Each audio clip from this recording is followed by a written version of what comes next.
நினைத்து பார்த்தாலே நெஞ்சு கொதிக்கிறது சாமி. எத்தனை பேர் என்னை கேலி வசைபாடி இருக்கிறார்கள், எத்தனை பேர் என் முதுகில் குத்தி இருக்கிறார்கள். அவர்கள் ஒவ்வொருவருக்கும் நன்றாக பாடம் புகட்ட வேண்டும் என்று சாமியார் முன் வந்து பொறுமினான் ஒரு சீடன். சாமியார் யோசித்தார். நீ ஒன்று செய் என்று கோடிப்பையை சீடன் கையில் கொடுத்தார் சாமி. நீ யாரையெல்லாம் பழிவாங்க வேண்டும் என்று நினைக்கிறாயோ அவர்கள் பெயரை ஒரு உருளைக்கிழங்கில் செதுக்கி இந்த கோடிப்பையில் போட்டுக்கொண்டே வா.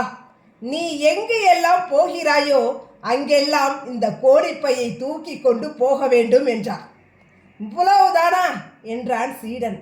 அன்றிலிருந்து யார் மீதெல்லாம் பாத்திரம் வருகிறதோ, யாரையெல்லாம் பழிவாங்க வேண்டும் என்ற எண்ணம் நினைப்பு வருகிறதோ அப்பொழுதெல்லாம் ஒரு உருளைக்கிழங்கை எடுத்து பெயரை செதுக்கி கோணிப்பையில் போட்டுக்கொண்டே வந்தான்.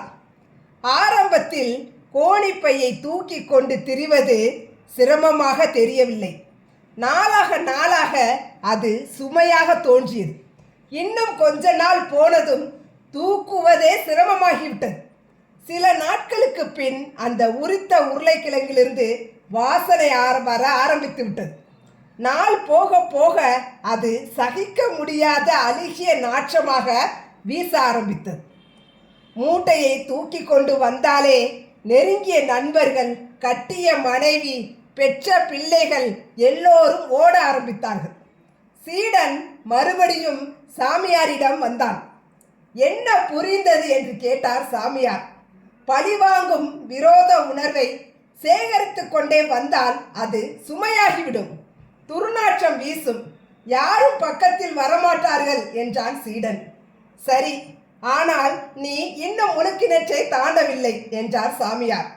உன் பிரச்சனை சுமை கூடி போச்சே என்பதும் நாற்றம் அடிக்கிறதே என்பதும் தான்.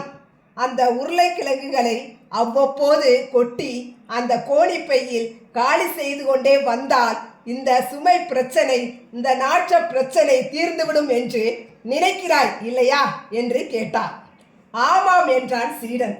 மகனே, பிரச்சனை உருளைக்கிழங்கில் இல்லை, கோணிப்பை இருப்பதால் தானே அதில் உருளைக்கிழங்கை சேகரிக்க ஆரம்பித்தாய்.